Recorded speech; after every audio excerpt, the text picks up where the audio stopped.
So now that the transmission has been installed in the S13 and all that I need to do now is get it tuned and then aligned, today, we're getting finished with the alignment part. And technically, this is its second maiden voyage since coming out of the garage, because last time you ran into that transmission issue where it wouldn't go into reverse. So now I'm basically hoping that it rolls out just fine and then goes up onto the trailer A-OK, because I am going to go see my boy Pedro for one of his alignments. And we're also battling the weather because I don't have a hood on the car. Hopefully it doesn't get rained on. That wouldn't be good. But luckily, I have my boy Mikey here to help me load it up. Huh?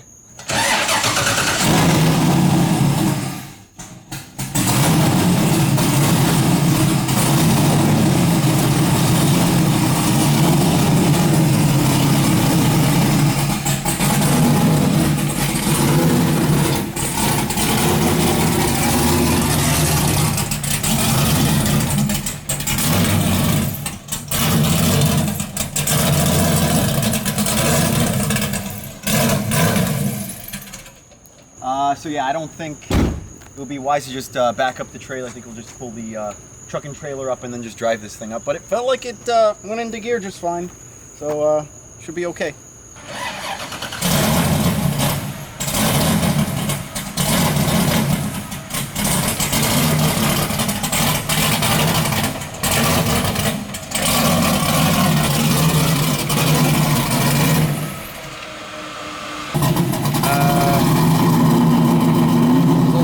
A little bit to the left. Yeah, no, straight up, straight up.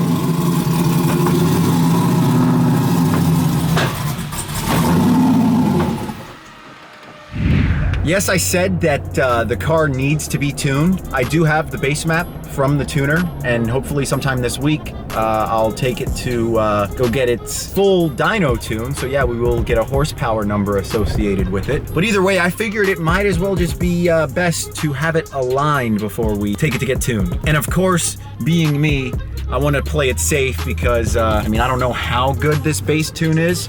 So instead of driving it the, 10 minutes to my boy Pedro, I figured let's play it safe and just load it up on the trailer.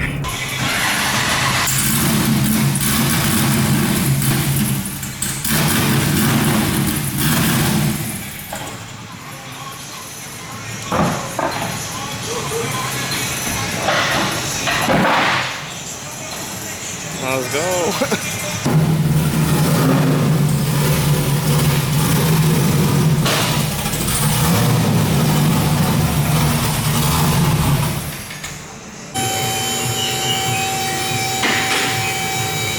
All right, guys, everyone, meet Pedro. You have seen him before. He does help me out with mounting tires a lot. My usual alignment guy that I take to get my drift cars aligned is no longer doing alignments. And honestly, I don't know why I've never thought of Pedro before to be able to align my cars.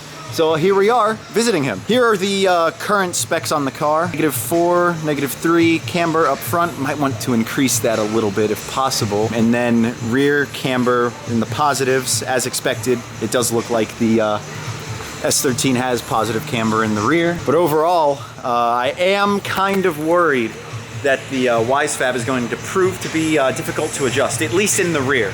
Because a lot of the arms are bent. So you don't have the adjustment that you normally have with cars without WiseFab. Of course, as expected, we're running into our first issue. That camber arm can't be adjusted all the way. Well, at least in a big range that you would want to be able to adjust your camber, because it is bent. And when you twist it, it butts up against the coilover. So we're able to get it to about 0.9 degrees of positive camber, which to me, I guess should be fine, just because the suspension is gonna be squatting some. Pedro had the bright idea to move that coilover shock collar, whatever, that coilover collar, to be able to get enough range of movement in the camber arm, but sure enough, it just barely nicks up against the coilover. So, but we are thinking that we could just jack up the car and then undo the camber arm from the mount right here and mess with the camber as needed. So we did what Pedro thought, and we disconnected that bolt there that holds that camber arm in,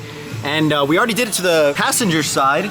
and we were able to get the camber within spec, so now we're just doing it to the driver's side. Luckily, we can get enough rotation out of the camber arm while it's disconnected. So it's basically just toying with it, putting the bolt through when we think we have it good, and then dropping the car, since it is up in the air, and checking to see if we are near what we want in terms of rear camber. All right, first try on the driver's side for camber, and it looks like we gave it a little bit too much adjustment. So we took in the arm a little bit more than what we wanted, so we're hanging around negative 0.7 degrees of camber. I am aiming for about positive 0.5 because I know this thing is going to do some squatting of some sort. But at least we know that we're within the range of adjustment. I will have to say, Pedro is working his magic here. He just got done with the rear, and if we take a look at the computer, like, I don't think you can get any more spot on with like what you ask for in an alignment. I quickly changed up my mind. I figured a little bit of toe in the rear will help when it squats to even out that toe, just for maximum grip. But overall, like, Pedro, you were like spot on, man. That's crazy. I tried, bro.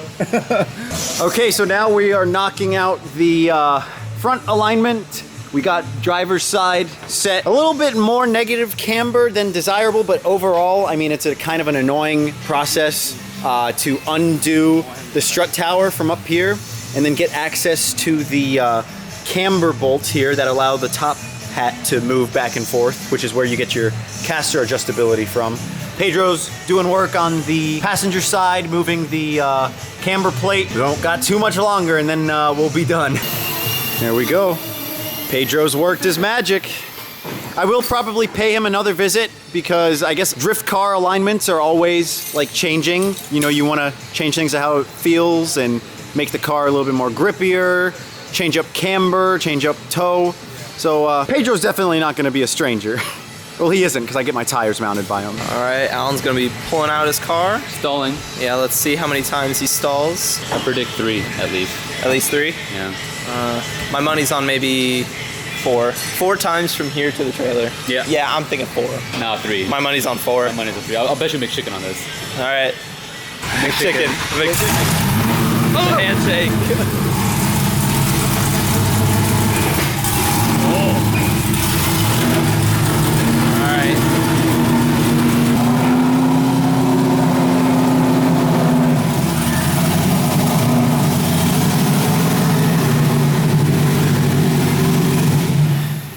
Let's go. Let's move. All right, we got 1. We got 1. Let's move.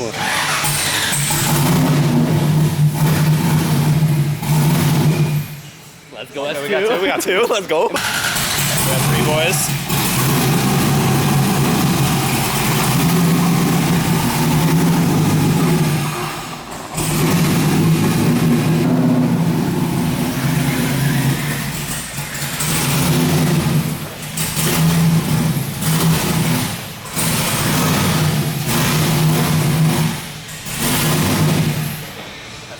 Four boys. Got 4.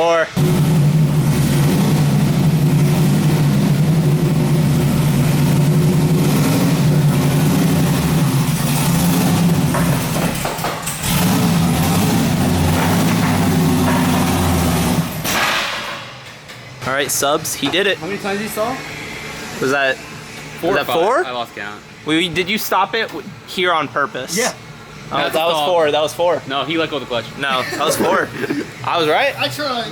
Dude, I'll get you. Get him the McChicken. You get him McChicken. McChicken. All right, S13 is up on the trailer. Again, I got to give a big shout out to my boy Pedro for doing this alignment for me. And dude, I'll be seeing you pretty soon. I hope get some more tires. Oh, water for me? Thank you. But anyways, again, thank you, dude. And hopefully you'll come out to an event and get some seat time.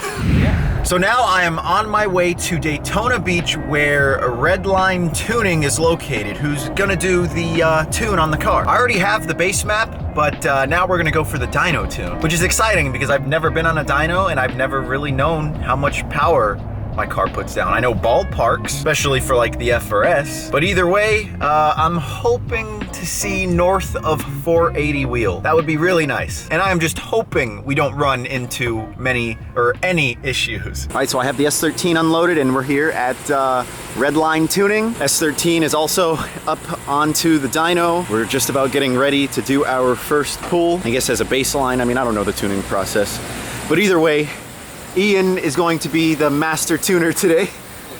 And hopefully, like I've been saying, nothing goes wrong. I mean, all fluid levels are good. The rear end should hold up with the 350Z axles. That stock diff might not enjoy it, but either way, we're here and we gotta get this tune done.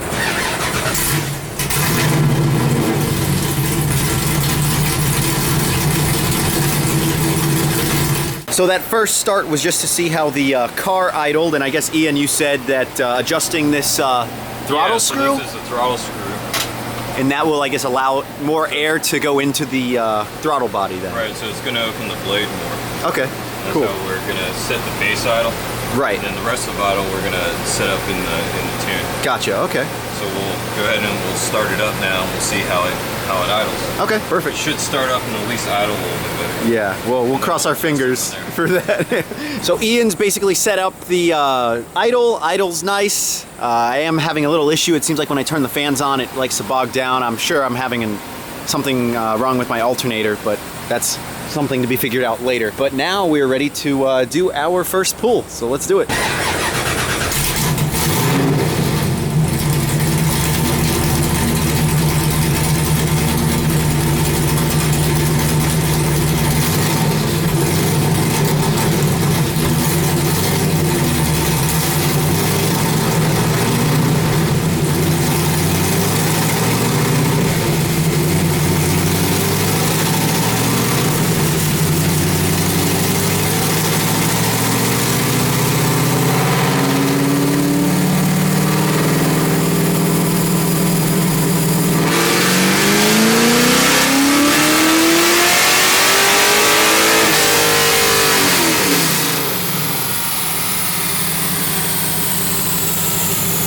So it is the next day, and unfortunately, we ran into issues on the dyno. Now, I'm sorry that I didn't get a picture or video of the dynograph, but up until we ran into our fuel delivery issue, the car was making about 430 wheel and about 400 torque. And actually, two things happened that ended up making the tuning process more difficult and ultimately making us end that tuning session. And of course, because it was just starting to rain, I quickly loaded up the S13 and just tried to get the heck out of there to keep the car from getting soaked without the hood. So I didn't end up filming all that much towards the end. But either way, it was pretty awesome of Redline Tuning to try to help me figure out one of the issues. So issue number one was that I just wasn't getting good enough fuel pressure at wide open throttle. And it was awesome because Redline Tuning just set up a fuel pressure gauge in line right here into the fuel rail. And while we did a pull, one of the guys was standing right next to the car and he could see, and he took a video on his phone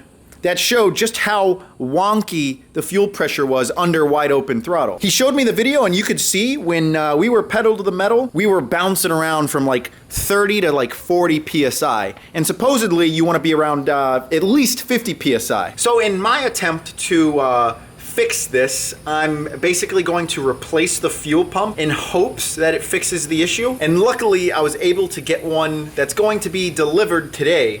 So I'll go ahead and swap that out and hopefully it will fix our issue. And the other issue that I haven't mentioned yet is basically I have a bad connection somewhere in between my LS1 harness and my LS3 MAF. So it was decided that the car would just be tuned on speed density, which uses the MAP sensor as opposed to the MAF sensor. And I was worried about that initially, but then Taylor and Marco were telling me that that's what they're running on their cars. Marco with his LS3 S13, and then that's what Taylor plans on doing with his LS Swap Miata. So outside of spending the money for this harness here that adapts LS1 to LS3 MAF. And then of course the MAF itself, yeah, it was a waste of money, but at least the car can get tuned. And as soon as I figure out this issue, I'll be sending her back down to Redline to get the dyno tune finished up. But either way, I just wanted to get this video out to you today because it has been a while since I've released one. So thank you guys for watching. Thank you for subscribing, and make sure to stay tuned for more LS3 goodness. Peace.